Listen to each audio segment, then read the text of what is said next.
오늘은 이 본문의 말씀을 가지고 늘 감사합시다 이란 제목으로 말씀을 드리겠습니다. 소나무는 봄에만 푸른 것이 아니라 가을이나 겨울에도 늘 푸른 자태를 자랑하고 있습니다. 가시덤불에 피어난 백합은 따뜻한 남풍이 불어도 향기를 날리고 추운 북풍이 불어도 향기를 날립니다. 이와 같이 그리스도인들도 늘 변함없이 감사를 해야 됩니다. 늘 감사하는 사람은 삶의 형통과 평안이 임하는 사람인 것입니다. 외국을 많이 여행했던 사람이 그 경험담을 말하는데, 어느 나라에 가든지 그 나라 말을 못한다 해도 두 가지 말만 배워도 큰 불편 없이 여행할 수가 있다, 그렇게 말했습니다. 그 두 가지 말은 감사합니다와 미안합니다 라는 말이라고 합니다. 감사하면 어디든지 다 적응할 수 있었다고 합니다. 또 감사는 특별히 건강에 좋습니다. 정신적으로나 육체적으로 다 좋습니다. 그 미국의 존 자웨트라는 의사 선생님이 감사하는 마음으로 식사 기도를 드리고 음식을 먹는 사람과 그렇지 않은 사람과 연구해 봤더니, 기도하지 않고 먹는 사람보다 기도하는 사람들이 더 특이한 물질이 나오는 것을 알게 되었답니다. 첫 번째 물질은 자기도 모르는, 규명할 수 없는 일종의 신비한 백신인데, 그것이 나오면 모든 질병을 예방해주고 그러한 효능이 있대요. 면역 기능을 향상시키고. 둘째는 기도하는 사람에게 항독소라는 물질이 나오는데, 각종 질병의 진행을 억제하고 병균 침입을 막아주는 역할을 한다고 합니다. 세 번째는 안티셉터라는 물질이었는데, 방부제 구실을 하는 물질로서 위장에서 음식물이 발효하거나 부패하는 걸 방지하거나 소화 흡수를 돕는 역할을 한다는 것입니다. 이 결과에 따르면 감사함으로 기도하고 먹는 사람이 그렇지 않고 먹는 사람보다 훨씬 더 건강히 산다, 이렇게 연구가 됐답니다. 그러면 오늘은 늘 감사하려면 어떻게 해야 하는가 한번 알아보면서 은혜를 나누고자 합니다. 첫 번째로, 늘 감사하려면 긍정적인 생각을 가져야 되는 것입니다. 그 두 아들을 둔 어머니가 장날 시장에 가서 사과 한 바구니를 사왔어요. 어머니는 아들들에게 사과 5개씩 나누어 줬습니다. 그리고 아들들이 어떤 사과부터 먼저 먹는가 이렇게 살펴봤다고 그래요. 큰 아들은 5개 중에서 제일 좋은 것부터 골라 먹더래요. 나쁜 것은 맨 나중에 먹었습니다. 근데 둘째 아들은 나쁜 것부터 먹고 좋은 것을 나중에 먹는 거인 걸 봤어요. 이 광경을 보던 어머니가 두 아들 중에서 좋은 것부터 먹은 큰 아들을 칭찬해 줬다고 그래요. 왜냐하면 사과 5개 중에서 처음에 제일 좋은 것을 먹고, 또 남은 것 중에서 또 제일 좋은 걸 먹고, 또 남은 거 제일 좋은 거. 그러니까 큰아들은 사과 5개를 먹을 때마다 제일 좋은 것만 골라 먹었다는 거예요. 그러나 작은 아들은 5개의 사과를 먹을 때마다 가장 나쁜 것만 골라 먹은 셈이 된다는 거예요.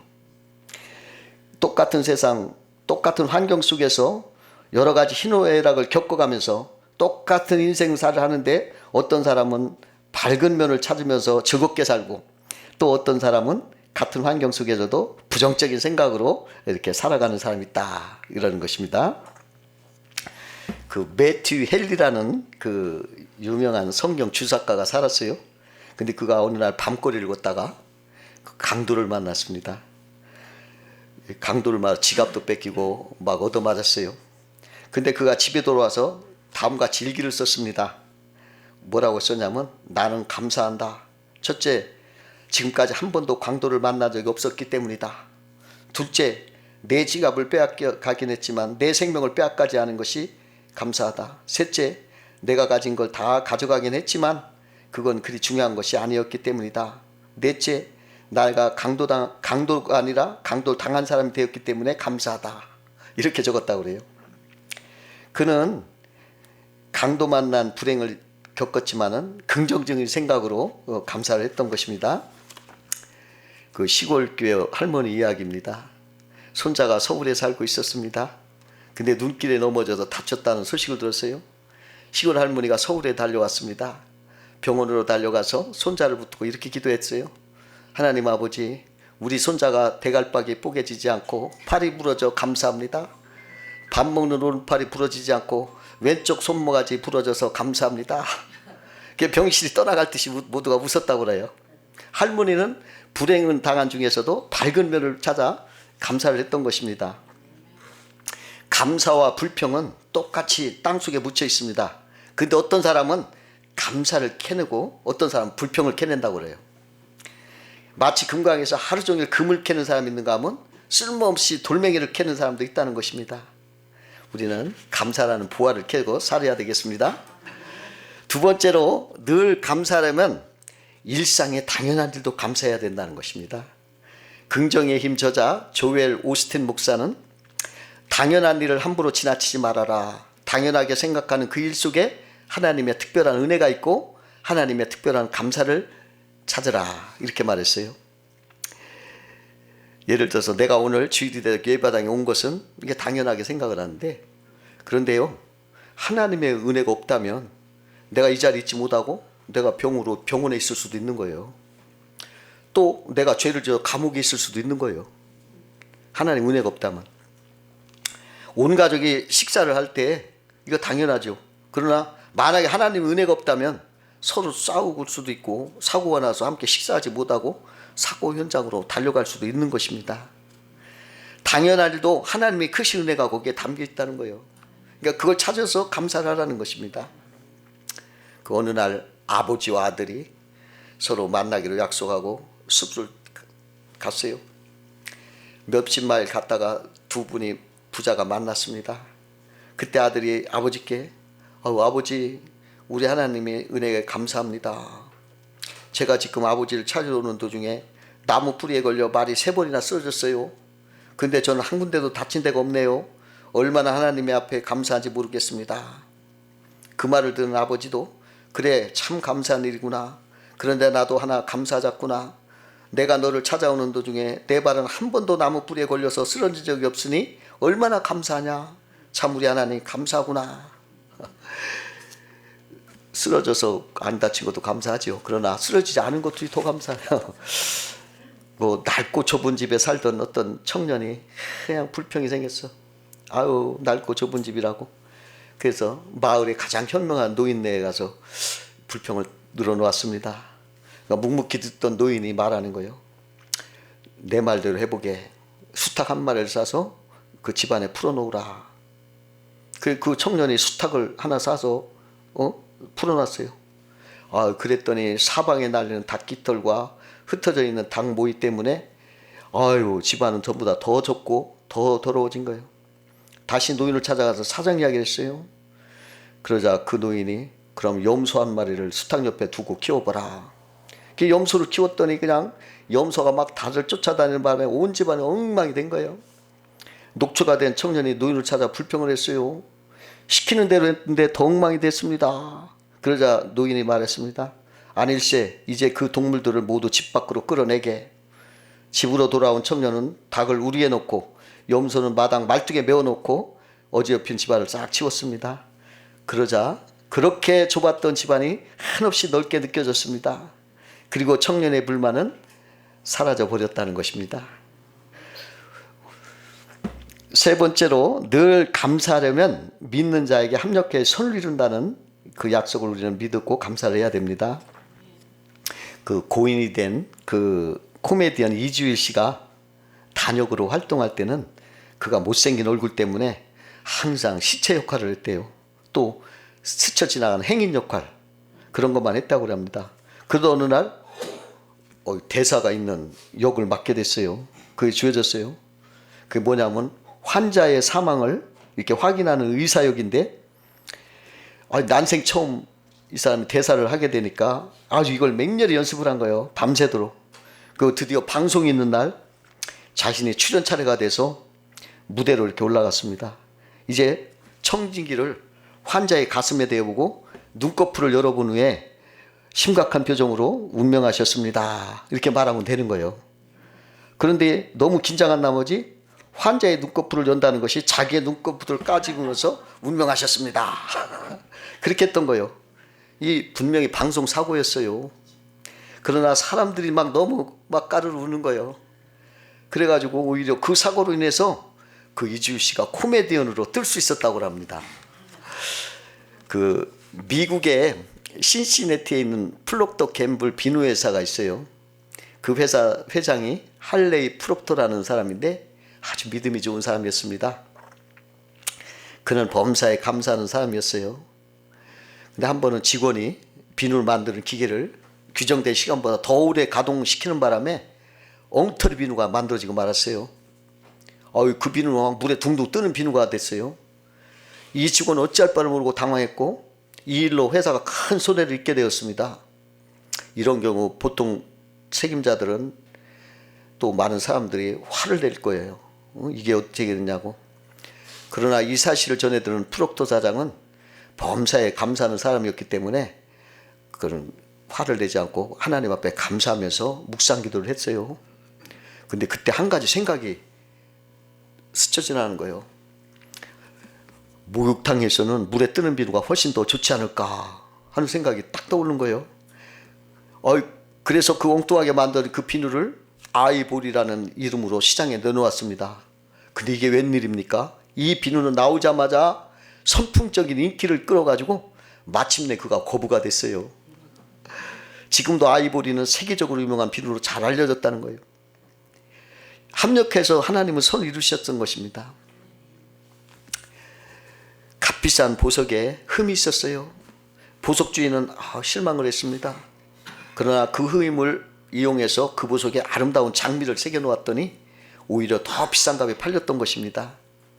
그 흠 때문에 더 좋은 일이 생긴 것입니다. 우리에게도 누구나 흠이 있고 단점이 있습니다. 그러나 하나님은 그 흠이나 약점을 이용해서 아름다운 믿음의 향기를 품게 하시는 거예요. 바울의 가시가 큰 고통이요 괴로운 것이었지만은 그것으로 주님의 은혜가 더 머물고 더 강해졌다는 것입니다. 바울은 그걸 자랑까지 했습니다. 우리들도 참으로 실수하고 부족한 것이 있고 허물이 있지만 하나님은 그것을 다시 정금처럼 선을 이룰 걸 믿고 합력해 선을 이룰 걸 믿고 우리는 감사를 해야 된다는 것입니다. 그래서 저는 제가 약점이 있을 때 하나님 이걸 어떻게 전화위복을 시키고 합력해 선을 이루실까 기대가 돼요. 그 약점에 눌리게 갖고 오히려 하나님의 그 솜씨를 기다리고 하는 때가 있습니다. 네 번째로 늘 감사하려면 죄에서 구원해 주신 주님의 은혜를 기억해야 됩니다. 그 런던으로 향하는 기차 안에서 머리가 희끗희끗한 노인과 어떤 젊은이가 굉장히 초조한 얼굴로 겁에 질 눈소리로 이렇게 의자에 앉아 같이 둘이 나란히 앉게 됐어요. 기차가 출발한 지 얼마쯤 지났을 때 노인이 먼저 입을 열었습니다. 여보게 젊은이 무슨 고민 있는가? 나하고 얘기나 좀 하세. 청년은 흠칫 놀라면서 내 마음 나하고 얘기나 좀 하자고 하지만은 내 마음을 아무 말도 도와줄 수가 없을 것입니다. 더구나 선생님은 저와 처음 만났는데요. 하지만 내 마음이 너무 답답하니 하소연이라도 하겠습니다. 그러면서 하소연을 하는데 그 말을 뭐라고 하냐면 자기가 여동생이 병원에 입원을 하고 있는데 그 병원비를 마련하고자 공장의 두 친구와 함께 그 격리실에 금고를 훔치려고 했대요. 근데 그만 경비원에 들켜버리고 말았다는 거예요. 그 친구들과 무슨 일 있어도 사람 해치면 안 된다고 약속을 했는데 한 친구가 그 경비원을 어떻게 쏘아 죽인 거예요. 근데 그 사람이 자기를 살인자라고 고발을 하면서 고발했다는 것입니다. 그래서 지금 자기는 경찰을 피해 도망을 다니는 중이라는 거예요. 그 이야기를 들은 노인이 청년의 손을 꽉 잡았습니다. 그리고서 내 말대로 하게 런던에 도착하는 즉시 경찰에 자수하게 그리고 법정에 나가거든 지금 내게 얘기한 그대로 진실을 말하게. 청년은 한사코 그럴 수 없다. 나 못하겠다. 막 거부했어요. 그러나 노인의 끈질긴 설득에 자수하고 재판받기로 했던 것입니다. 청년은 두려운 마음으로 경찰에 자수를 하고 그 후에 법정에 섰습니다. 잘못했다가는 살인죄로 그대로 뒤집어 쓸 수 있는 아주 위기의 입장에 처해 있었습니다. 이에 검찰의 고소장이 낭독되고 이제 청년이 진술할 기회가 되었습니다. 그는 내심 두려웠으나 마음을 굳게 먹고 고개를 들었습니다. 그리고 재판장을 쳐다보았습니다. 그런데 이게 어찌된 일입니까? 기차 안에서 정답게 대화하던 그 노인이, 그 사람이 바로 재판장의 자리에 앉아서 미소를 띠고 내려다보고 있는 것이었습니다. 결국 청년은 살인 혐의를 벗게 되었습니다. 그리고 절도 미수죄로 집행유예 처분만 받게 되었던 것입니다. 죽음의 절망에서 벗어나 집행유예 처분을 받은 이 청년이 얼마나 기쁘었는지, 정말 얼마나 그 기쁨인지. 그래서 그 청년은 그 노인 재판장에 정말 감사 감격을 이렇게 드렸던 것입니다. 이와 같이 우리도 죄의 형벌에서 우리를 구원하신 우리 주 예수 그리스도와 같이 하나님께 넘치는 감사를 드려야 되겠습니다. 예수님은 우리 죄를 대속하기 위해서 피를 쏟으시고 생명을 주셨습니다. 그 큰 사랑과 제 피값으로 우리를 구원하셨습니다. 우리는 늘 기억하고 이것을 감사를 해야 되는 것입니다. 그 두 사람이 배를 타고 가다가 대양에서 오도 가도 못하게 배가 고장나서 갇히게 됐어요. 근데 한 사람은 올림픽 수영선수였습니다. 그러나 다른 한 사람은 수영을 전혀 못하는 사람이었어요. 둘 중에 누가 살아남을 것이냐? 태평양 한가운데서 아무리 올림픽 선수라고 해도 그 태평양 건널 수 있겠습니까? 헤엄치는 사람이 못하고 해도 건널 수 없고, 한다고 해도 건널 수 없는 것입니다. 아무도 살아남지 못할 것입니다. 그런데 군용 헬리콥터가 왔었다고 생각을 해봅시다. 그리고 생명줄을 내렸을 때 누가 구원을 받을 것입니까? 생명줄을 잡는 사람이 구원을 받을 것입니다. 그 예수님이 바로 이와 같이 생명줄 역할을 우리에게 한 것입니다. 우리는 모두 태양 한가운데 잃어버린 바 됐습니다. 이제 죽을 수밖에 없는 죄인들이었습니다. 그러나 성경은 우리 예수님이 믿으면 산다, 구명줄을 보낸다 말씀을 하신 것입니다. 우리 모두가 길을 잃었고 다 구세주가 필요한 사람들인데, 여러분, 예수님이 바로 이 구명줄 역할을 하러 이 땅에 오신 것입니다. 누구든지 이 구원줄을 받을 때 우리는 구원을 받는 것입니다. 자기가 아무리 올림픽 선수라고 해도 자기 실력 갖고는 안 되는 거예요. 오로지 주님의 은혜가 필요한 것입니다. 이러한 것을 우리가 알고, 내가 아무리 선하다 하더라도 그것으로 내가 구원받을 수 없는 거예요. 내가 아무리 초청해도 안 되는 거예요. 오로지 구원자이신 예수 그리스도를 믿을 때 우리는 죄에서 구원받고 살아갈 수가 있다는 것입니다. 다섯 번째로 우리가 늘 감사하려면 주님은 지금도 살아계셔서 기적을 베푸시는을 감사를 해야 됩니다. 여러분, 2001년 1월 달에 경북 영도군 남정면 구계리에서 한국판 베드로 기적이 일어났어요.